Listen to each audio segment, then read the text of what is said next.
لا الہ الا اللہ پڑھ لا الہ الا اللہ۔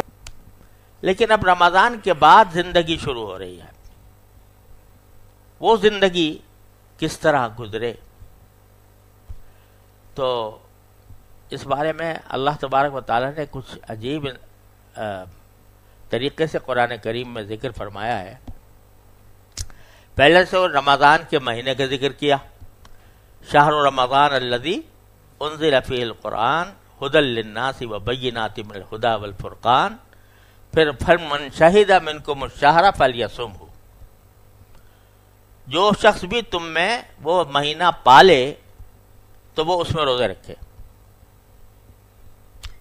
اگر مہینہ پا لیا تو روزہ رکھنا فرض ہے۔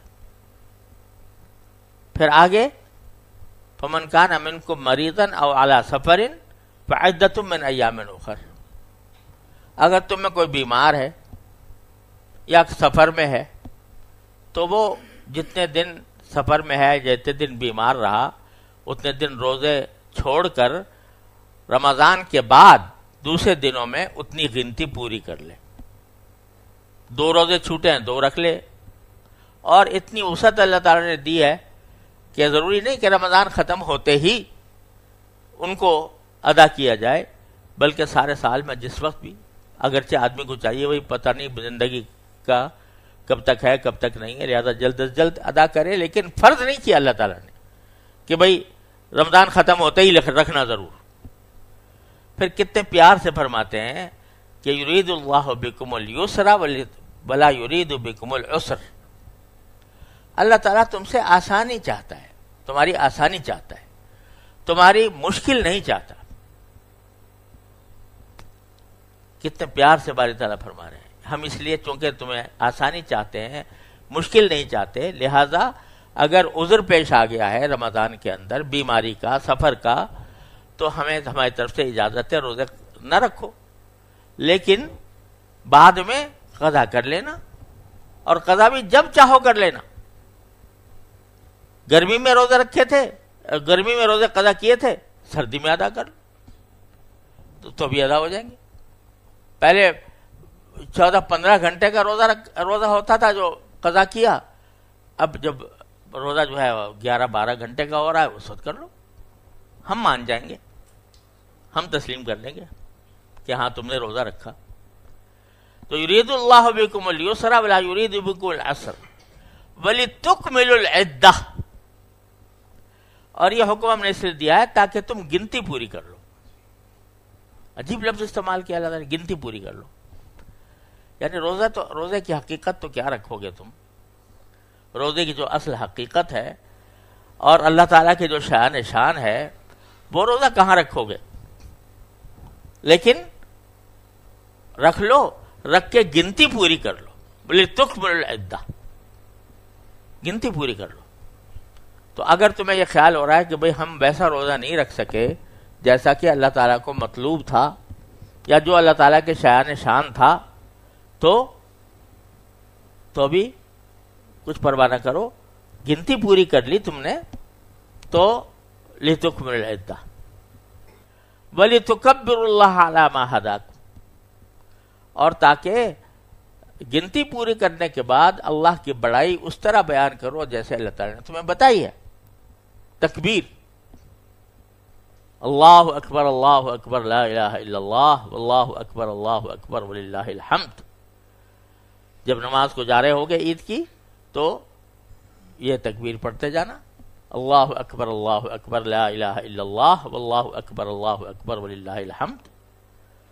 جب خطبہ دو گے یا سنو گے تو خطبہ جو ہے وہ بھی ساری تکبیر ہی تکبیر ہے۔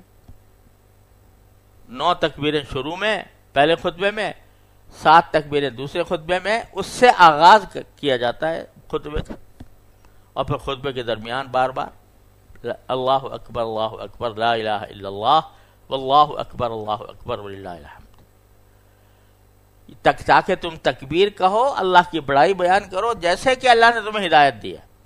وَلَعَلَّكُمْ تَشْكُرُونَ، اور تاکہ تم شکر ادا کرو۔ شکر ادا کرو. کاہے کا؟ کہ اللہ نے توفیق دی، اللہ تبارک و تعالیٰ نے روزہ رکھنے کی توفیق دی. اللہ بچائے ایسے بھی لوگ ہوتے ہیں، تحقیر کسی کی نہیں کرنی چاہیے، لیکن بہرحال ایسے لوگ ہوتے ہیں کہ ان کے گھروں میں پتہ بھی نہیں چلتا رمضان کب آیا تھا کب چلا گیا. اللہ بچائے. لیکن اللہ تبارک و تعالیٰ کی طرف سے تمہیں توفیق ملی روزے رکھنے کی، تلاوت کی، تراویح کی، تو یہ جو نعمتیں ہیں اللہ تبارک و تعالیٰ کی، اور ان فرائض کے اندر جو اللہ تعالیٰ نے چھوٹ دی ہے اور جو رخصتیں دی ہیں اس کے اوپر بھی اللہ تعالیٰ کا شکر ادا کرو. جگہ جگہ قرآن یہ کہتا ہے کہ شکر ادا کرو، شکر ادا کرو، شکر ادا کرو. جو بندہ شکر گزار ہوتا ہے اللہ تبارک و تعالیٰ کا، تو اس شکر گزاری کے نتیجے میں اللہ تبارک و تعالیٰ اس کو تکبر سے محفوظ رکھتے ہیں. شکر گزار بندہ کبھی متکبر نہیں ہو سکتا، اس لیے کہ جو آدمی، شکر کا مطلب کیا ہے؟ شکر کا مطلب یہ ہے کہ میرے استحقاق تو نہیں تھا، لیکن کسی نے کچھ دے دیا مجھے تو شکر ہے نا. اگر کسی کا قرض تھا میرے ذمے، کسی کے ذمے میرا قرض تھا اور اس نے وہ قرض آ کے دے دیا مجھے، تو واجب تھا اس کے ذمے، تو میرے ذمے کوئی شکر تو نہیں ہے، لیکن ہم اخلاقاً اس کا بھی شکریہ ادا کر دیتے. لیکن حقیقت میں نہیں تھا، اس کے ذمے قرض تھا، میرا اس پر احسان تھا کہ بھئی میں نے اس کو قرض دیا تھا، اس نے لا کر واپس کر دیے، تو وہ شکر کا موقع نہیں. شکر کا موقع یہ ہے کہ ایک شخص دوسرے کو ہدیہ دیتا ہے بغیر کسی عوض کے، وہ شکر کا موقع ہے. تو اسی طرح بندہ اللہ تبارک و تعالیٰ کا جب شکر ادا کرتا ہے تو معنی یہ ہے کہ یا اللہ میں تو اس قابل تھا نہیں کہ میں روزے رکھ سکتا، میں تو اس قابل تھا نہیں کہ آپ کی عبادت کر سکتا، لیکن آپ نے اپنے فضل و کرم سے مجھے توفیق عطا فرما دی، لہذا شکر ادا کرتا ہوں. تو جب بندہ یہ کہہ رہا ہے میں اس قابل نہیں تھا، وہ تکبر کیسے کرے گا؟ کس بات پہ تکبر کرے گا؟ اللہ تعالیٰ کی نعمت ہے، شکر ادا کرنا ہے. وَلَعَلَّكُمْ تَشْكُرُونَ. اس کے بعد جو اگلی آیت ہے بڑی معنی خیز ہے.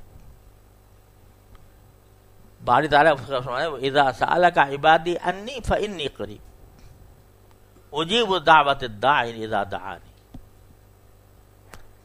اگر بندے تم سے پوچھیں میرے بارے میں، نبی کریم صلی اللہ علیہ وسلم سے خطاب ہو رہا ہے کہ اگر تم سے میرے بندے میرے بارے میں پوچھیں کہ کہاں ہے اللہ، تو کہہ دینا بہت قریب ہے تمہارے، میں قریب ہوں اللہ بندوں کے. اور کتنا قریب ہوں اس کا ذکر سورہ قاف میں ہے کہ نحن اقرب الیہ من حبل الورید، رگ جان سے بھی زیادہ قریب ہوں بندوں کے. یہ کیا فرما دیا؟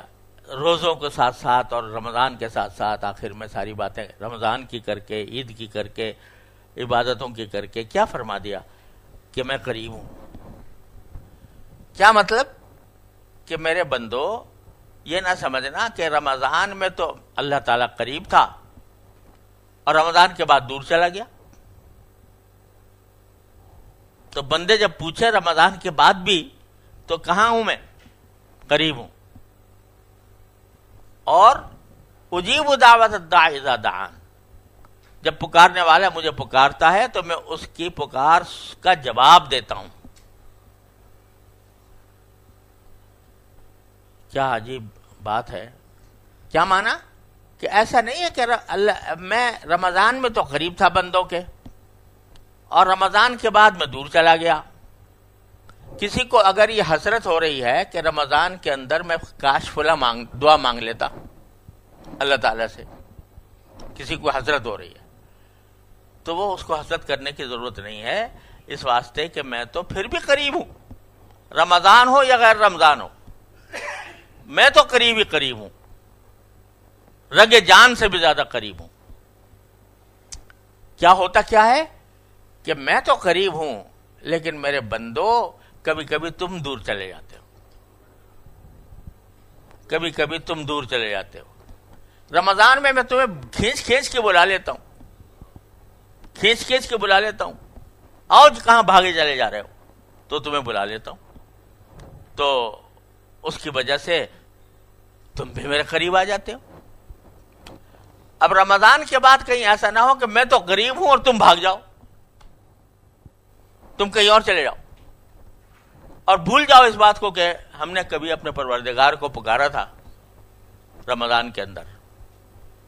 تو یہ نہ سمجھنا کہ اب تمہیں دور جانا ہے. جب میں قریب ہوں تو پھر تمہیں بھی قریب آنا چاہیے. اب میں ہزار تجھ سے بعید ہوں, یہ عجب کہ تو میرے پاس ہے. تو بندہ دور چلا جاتا ہے, اللہ دور نہیں جاتا, اللہ تو موجود ہے, ہر وقت قریب ہے. تو اذا سالک عبادی انی فانی قریب, یہ رمضان کے سیاق میں فرمایا اللہ تعالیٰ نے کہ میں پھر بھی قریب رہوں گا تمہارے, بس تمہیں چاہیے کہ اس قرب سے فائدہ اٹھاؤ.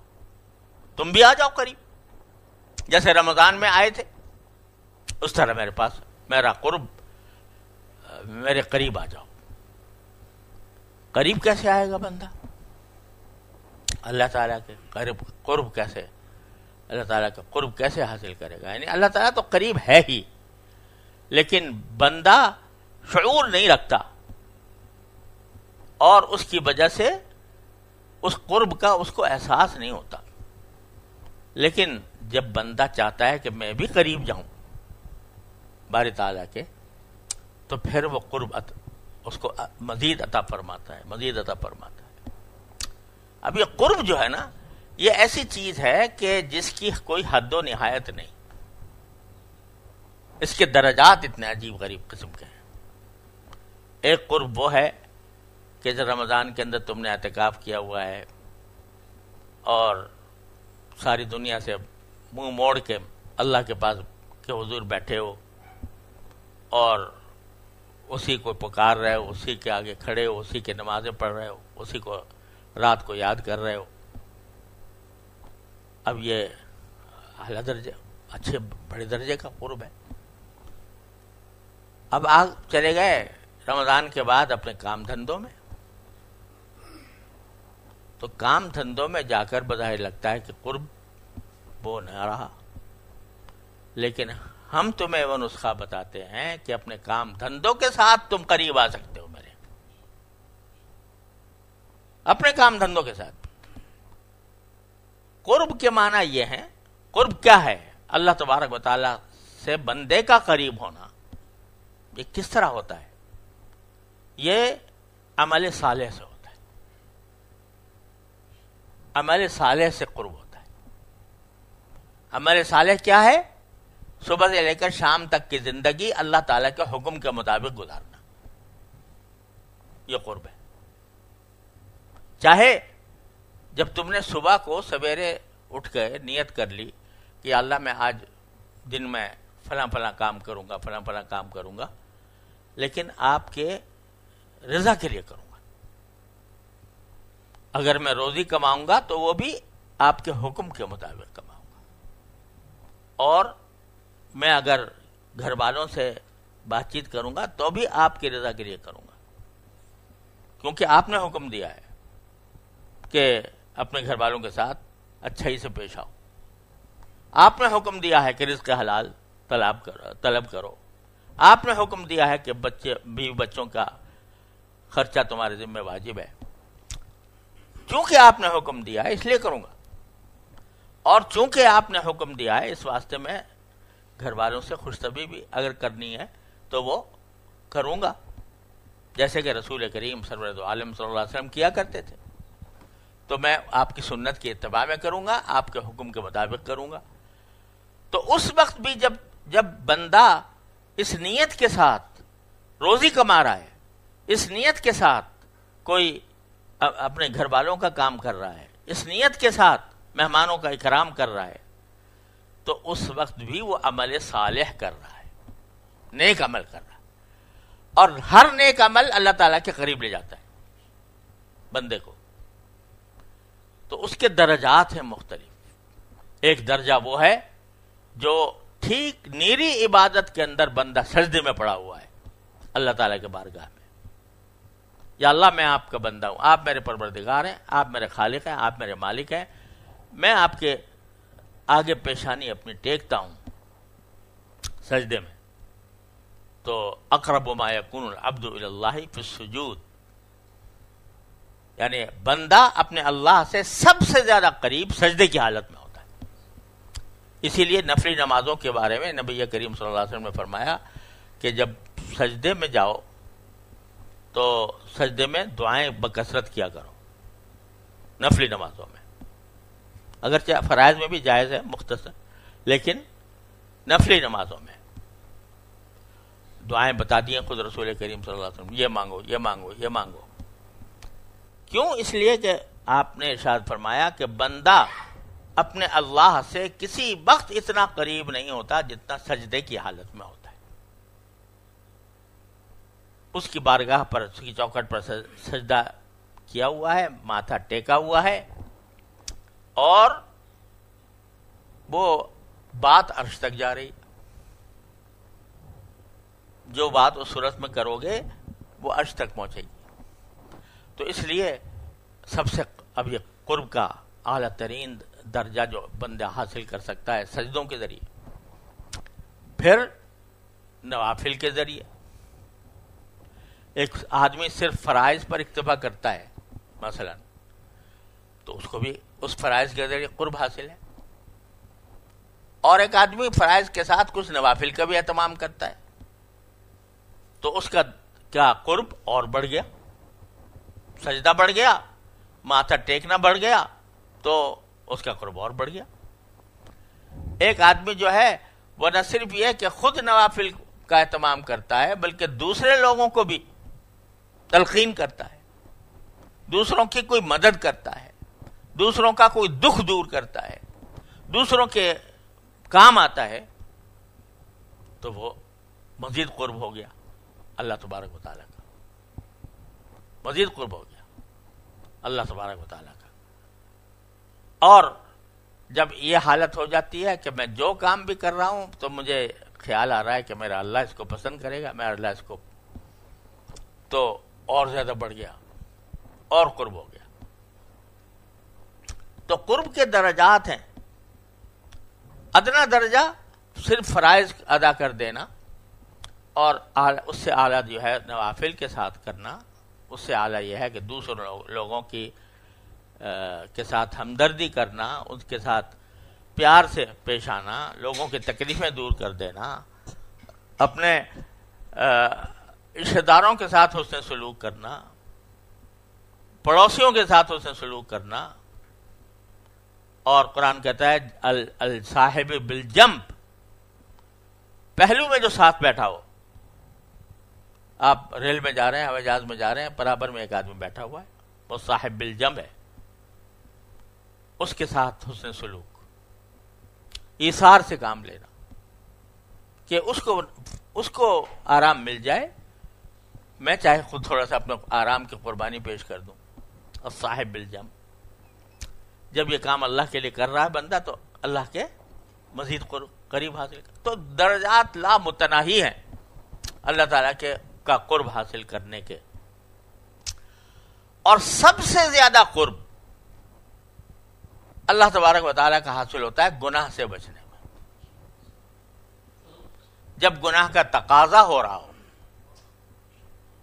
جب گناہ کے مواقع میسر ہوں، اس وقت بندہ جب اللہ کو یاد کر کے گناہ کو چھوڑتا ہے، یہ قوی ترین ذریعہ ہے اللہ تبارک و تعالیٰ تک پہنچنے کا، کیونکہ یہاں لڑائی ہوتی ہے انسان کی اپنی نفسانی خواہشات سے۔ دل مچل رہا ہے اس کام کے لیے کہ میں یہ فلاں لذت اٹھا لوں، ہے وہ لذت گناہ،